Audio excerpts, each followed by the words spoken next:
न्योली नाद सुभान गति ये लड़े भुअंग हमेश। जड़ी जान जगदीश है विष्णि व्यापै शेषु। अंश गमन करते नहीं ये मान सरोवर छाड़। कौवा उड़ उड़ जाता है वो खाते मांसाहार। अंश दशा तो साध है सरोवर है सत्संग। मुक्ता हलबाणी चुगे ये चढ़त नवेला रंग। अब इन 4 पंक्तियों में 3 पंक्तियों में कैसा कमाल किया है। न्योली नाद सुभान गति लड़े भुजंग हमेशे। जड़ी जान जगदीश है विष्णा व्यापै शेषु। अब क्या बताते हैं गरीबदास साहिब जी अपनी अमृतवाणी में कि जैसे नेवला एक जानवर होता है, वो 9 इंच का उसे गिलहरी आपने देखी हो, गिलहरी इससे थोड़ा बड़ा होता है और ब्राउन कलर के उसके बाल होते हैं, बाल ब्राउन कलर होता है। ऐसा ही मिलता जुलता इतना ही प्राणी होता है और वो सर्प को मार देता है। सर्प कितना लंबा होता है, को 6-6, 7-7 फुट का, 8-8, 10-10 फुट का लंबा हो जाता है। लेकिन वो छोटा सा प्राणी उसको कैसे मार सकता है, उसकी एक विधि, एक तरीका है उसके पास। वो सर्प को उस समय छेड़ता है जब उसको आसपास ये पता होता है कि इस झाड़ी में वो जड़ी है, उस जड़ी को सूंघ लेता है, उस जड़ी की महक को अपने अंदर समा लेता है और आकर के सर्प के सामने खड़ा होकर नेवला अपने श्वास छोड़ देता है। उस जड़ी की महक सूंघ कर जो आया था वो सर्प को सूंघा दी। उस जड़ी के सामने, उस जड़ी की महक के सामने सर्प को चक्कर आने लग जाते हैं, वो बेसुध हो जाता है। अब नेवला क्या करता है, जड़ी उस झाड़ी में जाता है, वो सूंघ कर आता है उस जड़ी को और सर्प के सामने दूर से निकट आकर के कभी दूर हो जाता है, कभी निकट आता है और ऐसे छोड़ देता है उसको, श्वासों को। अब सर्प चक्कर काट, वो डरता उस जड़ी से, तो भागने की चेष्टा करता है और कुछ उसको वो ऐसे डगमग सा हो जाता है। तो फिर भाग के वो जंप लगा के नेवला उसके पीछे सर्प के शीश पर आ बैठता है, पाछे के, और उसको पकड़ देता है और फिर मुंह के ऊपर फिर श्वास फिर छोड़ता उसके, और वो कति बेसुध हो जाता है। तो सर्प को पकड़ के मार डालता है, नोच डालता है, खत्म कर देता है मुंडी से, मुख से, फन से खत्म कर दे, फिर मर जाता है। तो यहाँ क्या बताते हैं कि ये काल तो समझ ले अजगर है और आप नेवला हो। इस काल को आपने कैसे जीतना है, उसकी विधि है। कबीर परमेश्वर पूर्ण ब्रह्म की साधना, उस जगदीश की साधना वो जड़ी है और उस सच्ची साधना सतनाम के आगे कहते हैं शेष नाग भी हो। यानी यहाँ के जो छोटे मोटे काल के व्यवस्थक अनुचर, ये देवता भैरव भूत आदि, इनका तो कहना है कि है अगर इस नाम के सामने वो काल भी आ जाएगा तो भी उसकी नहीं बसावेगी तुम्हारे सच्चे नाम के सामने, मर्यादा से भक्ति करने वाले की। न्योल नाद सुभान गति ये लड़े भुअंग हमेश। जड़ी जान जगदीश है विष्णा व्यापै शेषु।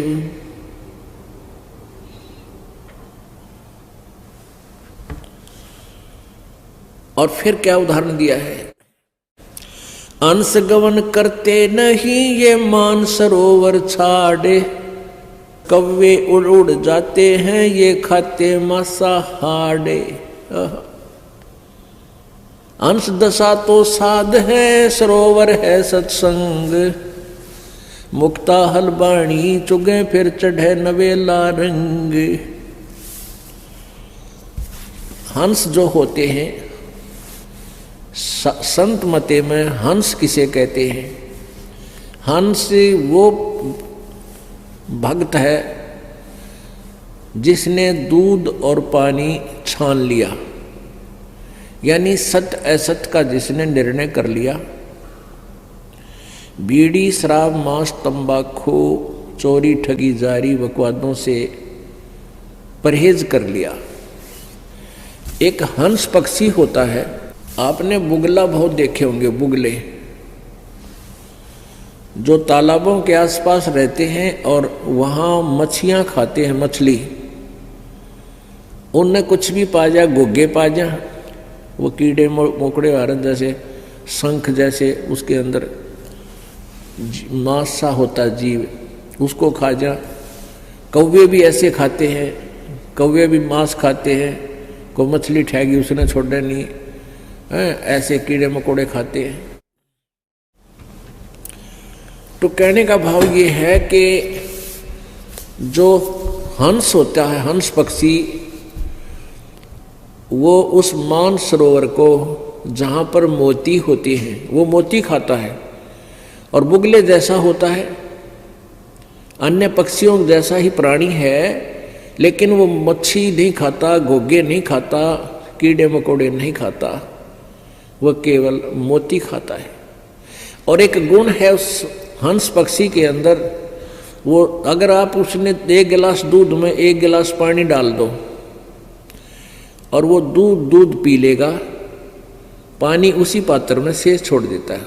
मालिक ने ऐसी कृपा, ऐसी कोई उसके अंदर गुण दिया है कि दूध और पानी को अलग कर लेता है, जल को छोड़ देता है, दूध को पी जाता है। तो पुण्यात्मा हंस उसी को कहा है जो कोई बुराई नहीं करते, चोरी ठगी नहीं करते, चोरी जारी नहीं करते, किसी की आत्मा नहीं दुखाते, बीड़ी शराब मांस तंबाकू नहीं प्रयोग करते।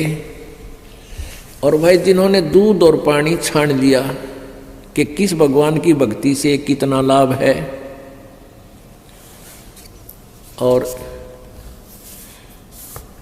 यहाँ काल के लोक में हम कितने दुखी हैं। हम स्वर्ग महास्वर्ग में भी चले गए तो भी मृत्यु होगी, जन्म मृत्यु का रोग नहीं कट सकता।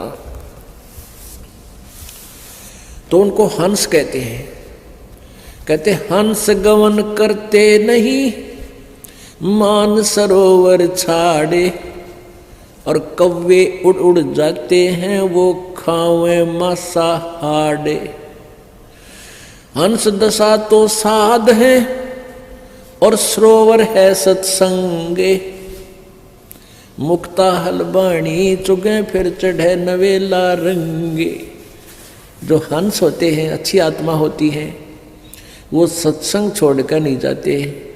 ये सत्संग तो समझो एक तालाब है, सरोवर है, और आप जी हंस हैं, साध सोए जो सीधा चले, सब बुराइयों को छोड़ दे, भगवान की भक्ति करे, परमात्मा में ध्यान रखे, वो साध होता है। परमात्मा बार बार कहते हैं, कहे कबीर सुनो भाई साधो, यानी हम तो साधु समझा करते हुए डले ढोवे, कान पड़वा रहे, दाढ़ी बढ़वा रहे, जंगल में धक्के खावे, वो साध नहीं। साध तो वे जो सही भक्ति करे, सत्य भक्ति करे, बुराइयों तो बचकर है, वही मनुष्य साध है। तो क्या कहते हैं, हंस दशा तो साध है। आप जी तो हंस हैं, और सरोवर है सत्संग, और यहाँ ये परमात्मा के मोक्ष मार्ग रूपी मोती आप चुग रहे हो, ग्रहण कर रहे हो, और चढ़े नवेला रंग। जितना ज्ञान सुनोगे उतनी आस्था मालिक में और उमंग बढ़ेगी।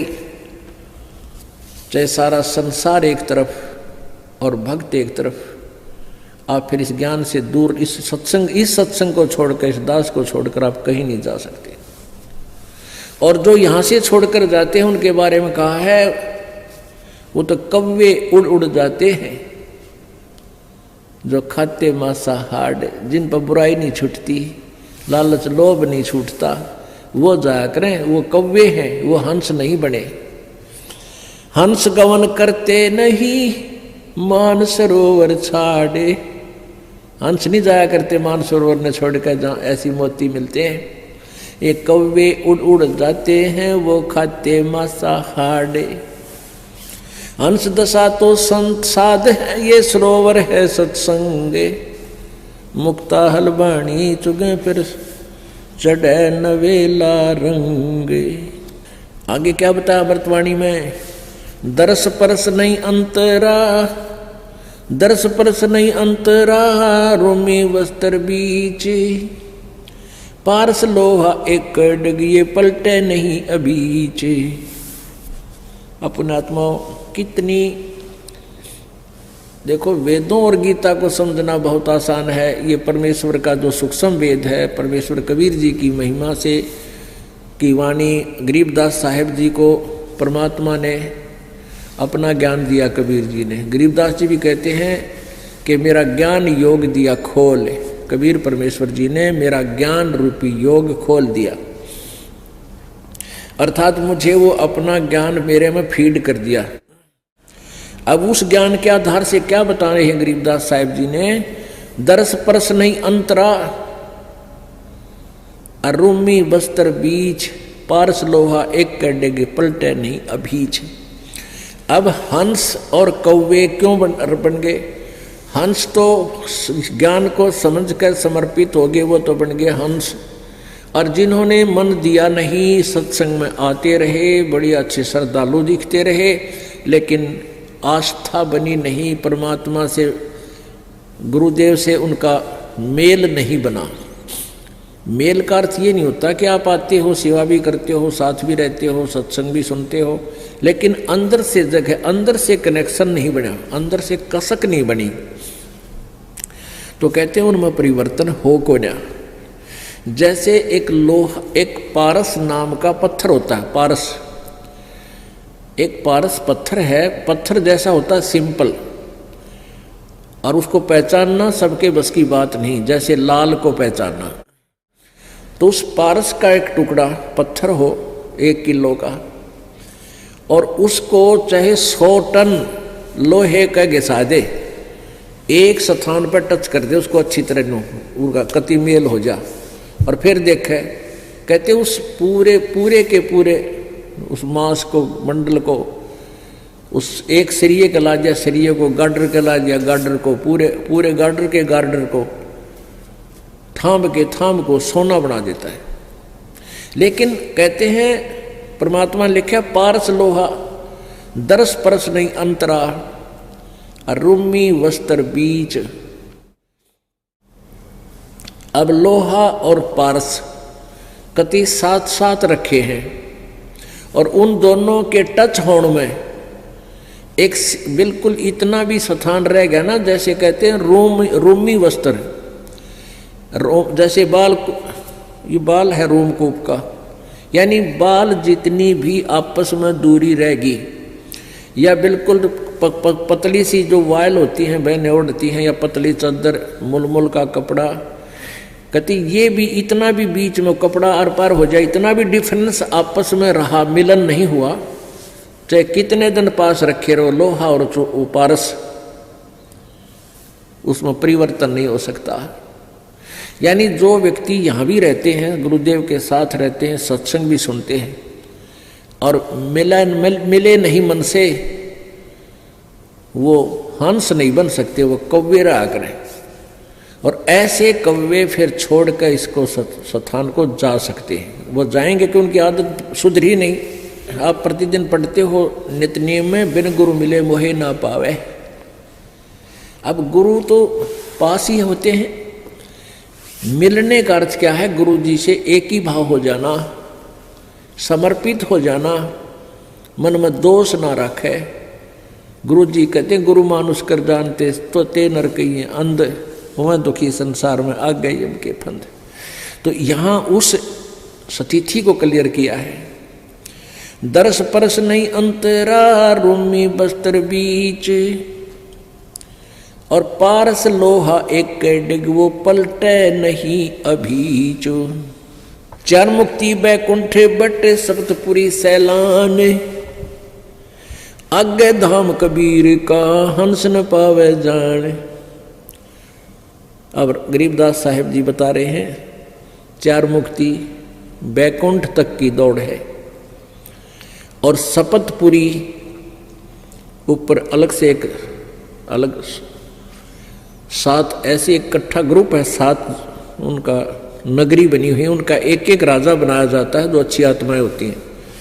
कहते ये चौथी मुक्ति जो तुम साधना करते हो मैक्सिमम 4 मुक्ति प्राप्त होंगी, और वहाँ इन 7 नगरियों के राजा भी बन सकते हो कभी कभी, कोई किसी का कोई किसी का।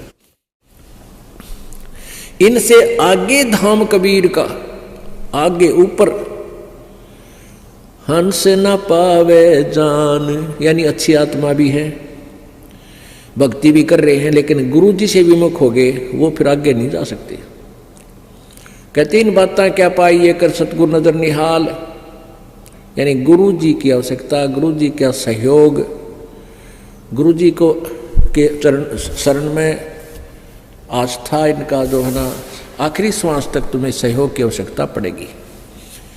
यदि आप जी इस दास के प्रति किसी कारण से भी कोई मन में दोष रखकर और दूर हो जाते हो, भक्ति भी कर रहे हो, फिर आगे नहीं जा सकते, क्योंकि आप इस दास के सेवक को, अनुयायी को, इस दास से प्राप्त इस लाइसेंस को, यानी पासपोर्ट जिसने मिल गया, मंत्र मिल गया, जाप मिला, नाम मिला, उस शिष्य को किरकुटी पर जाकर परमात्मा इस दास के रूप में मिलेगा। और आप जी हैं जैसे आपका अंतःकरण मिला हुआ इस दास से, जब भी दास बाहर आता है तो आपकी आंखें एकटक लग जाती हैं, कहाँ है गुरु जी, कहाँ से खड़े हैं, तो वो ही दशा होगी वहाँ पर। और जिनके अंदर दोष होगा, चाहे वो वहाँ पर पहुँच गए हों, तो वो पीछे न टला करें, अब छोड़ 5-6 साल, तो वहाँ उनको टाल देगा परमात्मा अपने आप। यानी जो स्वभाव आपका यहाँ बन रहा है, ये एक रिहर्सल कराई जा रही है आपकी। दास तो एक आप जैसा ही है, आपका ही भाई बहन बच्चा, आपका गुरु ला लो, लेकिन इस दास को आपने परमात्मा समझ के अपना भाव बनाना है उस मालिक के चरणों में पहुंचने के लिए। ये एक इक्वेशन है, ये एक फार्मूला है परमात्मा के पाने का। कहते हैं जैसे एक गणित का एक प्रश्न आता है जिसमें मूलधन ज्ञात करना होता है, वो ऋण का होता है। तो मूलधन ज्ञात करने के लिए उसमें क्या मानना पड़ता है? मान लीजिए मूलधन 100 रुपये। उस ओरिजिनल मूलधन, वास्तविक मूलधन को प्राप्त करने के लिए, यानी प्रश्न का हल करने के लिए, सफल होने के लिए, पास होने के लिए, हमने सबसे पहले मानना पड़ता, मान लीजिए मूलधन 100 रुपये, और फिर उससे हम उस वास्तविक मूलधन को प्राप्त करेंगे। वो 100 रुपये बहुत कम राशि होती है, और वास्तविक मूलधन करोड़ों में होता है, लेकिन करोड़ों वाला मूलधन पाने के लिए 100 रुपये मूलधन मानना पड़ेगा। इसी प्रकार ये दास को इसी स्थिति में समझो, मान लो गुरुजी भगवान,